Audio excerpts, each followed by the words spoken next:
Picture चालू करो बे।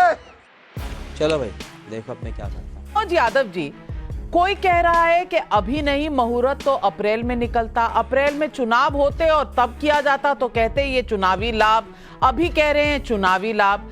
मुझे एक बात समझ में नहीं आ रही कि क्या चुनाव की वजह से राम को पूजना बंद कर दे, रामलला को टेंट से मंदिर में नहीं ले जाया जाए।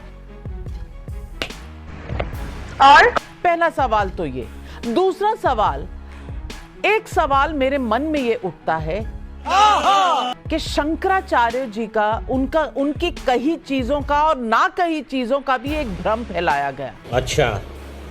और आज जब उन्होंने अपना रुख साफ कर दिया तो क्या कह रहे हैं, ईडी का दबाव पड़ गया शंकराचार्य पर। मैं पूछना चाहती हूं कि किसी भी तरीके से क्या किसी की आस्था को चोट पहुंचाने का प्रण लिया है विपक्षी दलों ने? झूठ पे झूठ, झूठ पे झूठ बोलती जा रही है। थोड़ी मर्यादा रखिए। अभी मजा आएगा ना भिड़ो।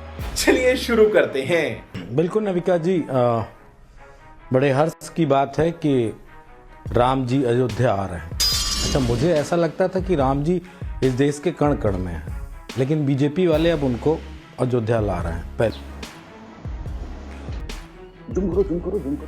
इसके लिए बीजेपी का आभार मैं संपूर्ण देशवासियों और पूरी दुनिया की तरफ से, जो भारत की भूमि, भारत के धर्म जो मानते हैं, जानते हैं, उनको में आस्था रखते हैं, उनकी तरफ से मैं बीजेपी को धन्यवाद देता हूं कि वो राम को अब अयोध्या में ला रहे हैं। इससे पहले राम अयोध्या में नहीं थे, पता नहीं कहां थे, ये बीजेपी के प्रवक्ता बताएंगे। गजब बेइज्जती है। दूसरे क्या करें, तीसरे क्या करें, नविका जी हमको इसमें नहीं पढ़ना चाहिए। मुहूर्त कौन सा अच्छा है ये शंकराचार्य लोग ही बता सकते हैं।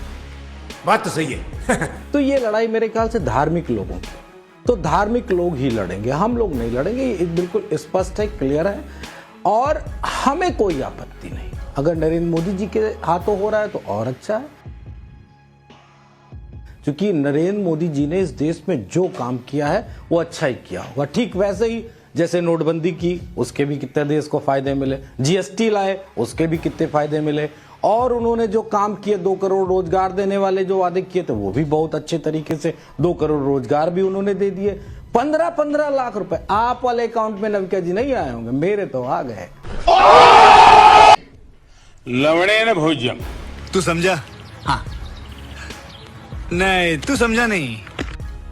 मजा आया। मेरे 15 लाख आ गए, मेरी पत्नी के अकाउंट में 15 लाख आ गए, बच्चे माइनर थे, उनका अकाउंट नहीं खुलवाया था तो उसमें नहीं आए। भाई साहब कुछ ज्यादा नहीं हो गया ये? मतलब कुछ भी।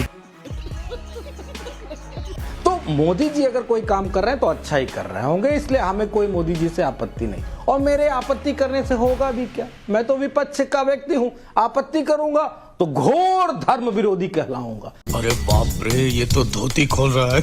इसलिए भाई राकेश जी, मैं कोई विरोध नहीं कर रहा, हम आपके साथ हैं और मोदी जी के साथ। मोदी जी अकेले प्राण प्रतिष्ठा करें, किसी और के साथ करें, कोई और शंकराचार्य आए ना आए, वहां जो आ रहे हैं वो वीआईपी लोग आ रहे हैं, और भगवान राम उन वीआईपी लोगों से, 100 वीआईपी लोगों से पूर्ण रूप से सहमत है, इसीलिए आ रहे हैं। अरे देवा, ये गड़बड़ है बाबा। तेज प्रताप जी की तरह वो मेरे भी सपने में आके कह देते कि मैं नहीं आऊंगा, वहां सब ठीक नहीं हो रहा है। मेरे सपने में नहीं, मेरे सपने में आए और कहा है हम आ रहे हैं, मोदी जी ही हमको ला रहे हैं। चूंकि राम जी के अस्तित्व को छोटा किया है भाजपा ने, इसीलिए मोदी जी उनकी प्राण प्रतिष्ठा कर सकते हैं।